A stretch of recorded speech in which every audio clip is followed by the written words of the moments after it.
Hola, mi nombre es Gabriel Rosado. Mi nombre es Juan Alcocer. Hola, este es un proyecto de estructura socioeconómica de México, el proyecto final, y hoy les hablaremos de temas muy importantes. El primero será negocios internacionales. Bueno, entonces, ¿qué sería un negocio internacional? Bueno, pues un negocio internacional se define como cualquier actividad comercial, ya sea importación o exportación de un país a otro. Puede relacionarse más de un país y, a diferencia de los negocios nacionales, estos cuentan con más dificultades, como las barreras arancelarias, las cuales se verán más adelante. Los negocios internacionales tienen muchos factores que afectan a este, como los cuales puede ser el dinero. El dinero se relaciona de varias maneras con los negocios internacionales, como puede ser la inflación, la devaluación de la moneda, el tipo de cambio, cosas por ese estilo. Y también tenemos cosas como la cultura, los tratados de libre comercio, los acuerdos bilaterales entre países, cosas que cruzan por la frontera, como pueden ser las barreras arancelarias, etc. Los negocios internacionales incluyen la importación y la exportación. La exportación es cuando un país produce bienes y servicios para ser mandados a otro país en el extranjero para su utilización. Un claro ejemplo es cuando México produce aguacates para mandarlos a otro país. La importación es cuando un país compra productos de un país en el extranjero para ser utilizados en el territorio nacional. Un ejemplo muy claro es cuando México le compra botellas a China para ser usadas aquí. Las causas de la exportación son básicamente que un país no produce todo lo que necesita, así que necesita que otros países o el país mande o reciba productos. Otra razón es porque una empresa produce más producto del que el mercado local demanda. Y una de las más importantes es la economía de escala. Ahora hablaremos de qué es la economía escala. La economía escala se podría definir como el estado de una empresa cuando llega a un nivel óptimo de producción y llegan al punto en el que pueden producir más a un costo menor, lo cual les da cierto poder adquisitivo sobre la unidad. Es decir, pueden bajar el precio de la unidad y venden más unidades. Las personas creen que el exportar es muy fácil y lo quieren hacer de manera inmediata, pero ese tipo de personas son las que cometen los principales errores al exportar, que son que no conocen bien el mercado, que no... Mucha gente piensa que el exportar es muy fácil y por esa misma razón empiezan a exportar mucho y mucho. Pero ese tipo de personas son las que cometen los principales errores al exportar, que son el no conocer el mercado, el intentar una extrema diversificación, el incumplimiento en tiempos y cantidades de entrega, y la que la mayoría comete, que es su desesperación al no poder ver resultados inmediatos de su exportación. Bueno, pues ahora vamos a hablar de las famosas barreras arancelarias. Las barreras arancelarias serían restricciones en el servicio comercial externo de un país, que es producido mediante impuestos. Y pues estos impuestos tienen algo que se llama arancel. El arancel, pues, sería el tributo que se le cobra a un producto en el momento que cruza la frontera del país, ya sea importando o exportando. El arancel cuenta con una doble finalidad, la cual sería cobrar el impuesto y aprovecharlo por parte del gobierno en todos los productos que están siendo importados o exportados del país. Y la segunda sería regular todo lo que se está metiendo al país con el arancel, que serían los impuestos que se están cobrando, y se pueden cobrar de tres maneras diferentes. Se pueden cobrar con un ad valorem, que sería básicamente un porcentaje que se le está cobrando a un producto. Por ejemplo, si yo estoy importando o exportando cualquier producto, le saco un 15% y eso se lo queda al gobierno. Y el otro sería el específico, que sería un valor específico que se está cobrando de un producto. Básicamente sería que cualquier producto que se esté importando o exportando no tendría un porcentaje, sino una cantidad de dinero específica, ya sea, por ejemplo, 1,000 pesos de algún producto que se esté exportando por 200,000. Entonces sería la más rentable para todos los que estén importando o exportando.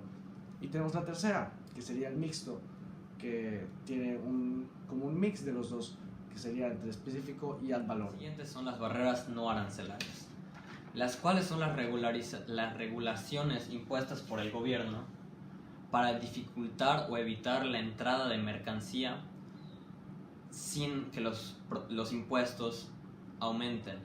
Esto sirve para ayudar a los productos o empresas locales, lo que hace que esto sea un sinónimo de proteccionismo.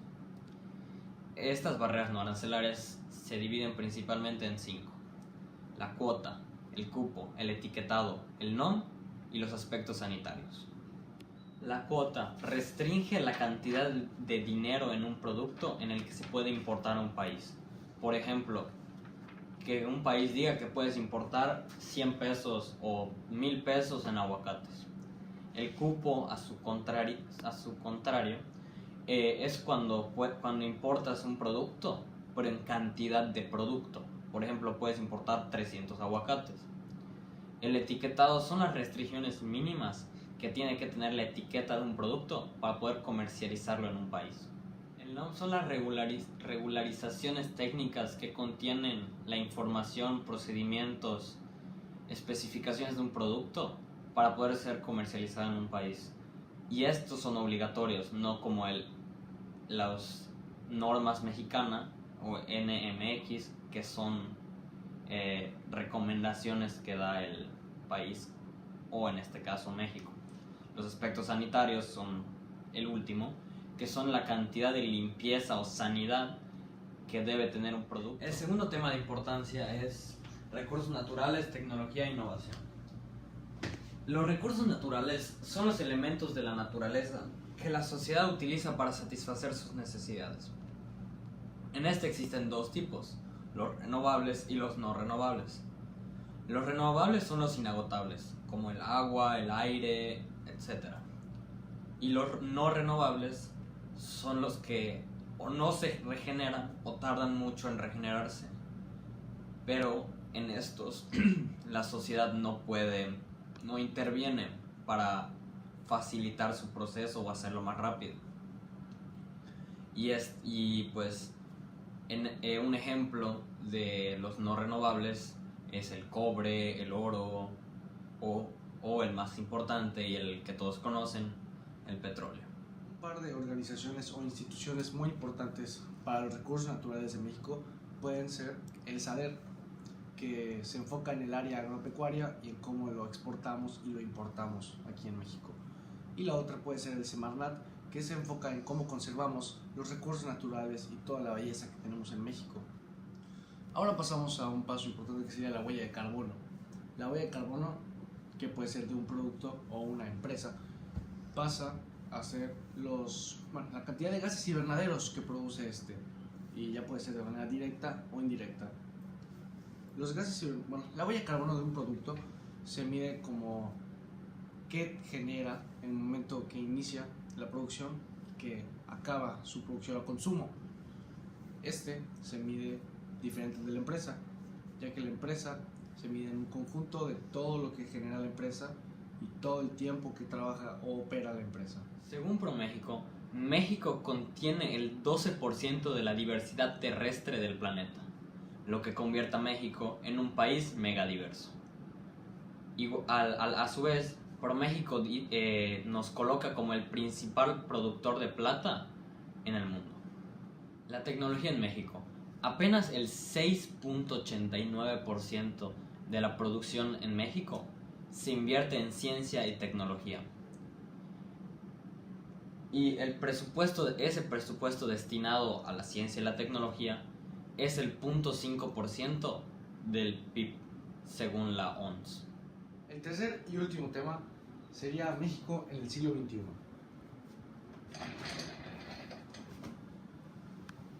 La globalización se puede definir como la comunicación entre países o culturas. Es algo que ha sido inevitable en la revolución de los humanos prácticamente, o se podría definir más como la revolución de un país. Se podría decir que es como el intercambio de bienes, productos, cultura y conocimiento entre países o lugares, lo cual puede llevar a una expansión de cultura y información general que tiene uno sobre el mundo. Y las consecuencias del neoliberalismo podrían ser como la pérdida de empleo, que lleva a empleos menos formales, o sea, más informales. Un alto índice de pobreza, que pues, se podría decir básicamente que es la pobreza. Y se vive la especulación financiera, que básicamente no sabes si vas a estar bien o vas a estar mal. Y también empresas extranjeras compiten con las empresas nacionales y se hace un conflicto, pues ya sería nacional o internacional. Y también se desarrollan movimientos sociales. Los costos del neoliberalismo son 8. El desempleo, que es cuando una persona por cierta circunstancia perdió su trabajo y por el momento no tiene un trabajo definido. Después sigue la dependencia alimentaria, que es una política económica en la cual un país depende del comercio y de las normas de un país extranjero. Después está la pérdida de poder adquisitivo, que es cuando se pierde la capacidad de comprar bienes o servicios a través del sueldo o salario que se recibe. Y por último de estos 4 es la seguridad alimentaria, que es el acceso de todas las personas a comida o alimentos en el momento que se requiera. Migración, que es cuando un sujeto se mueve de una zona geográfica hacia otra. Después sigue la soberanía alimentaria, que es el derecho que tiene un pueblo a escoger o dirigir su producción, sus estrategias, su distribución, su producción, para así que todo el alimento que se produce y se distribuya se pueda distribuir para todo el pueblo. Después están los derechos humanos, que son las facultades, las libertades, las condiciones que tiene una persona para vivir plenamente. Y por último el deterioro ambiental, que es el daño a menor o mayor grado que se le hace hacia el medio ambiente. El subempleo es el fenómeno que ocurre en el mercado de trabajo cuando una persona tiende a realizar trabajos de menores horas o realizar otra actividad, otro trabajo diferente al que se especializaron, para de esta manera evitar el desempleo. Un ejemplo muy claro de esto es cuando un doctor maneja un Uber o por ese estilo. Los globalifóbicos es un término aplicado al grupo de personas que se oponen activamente al fenómeno mundial de la globalización.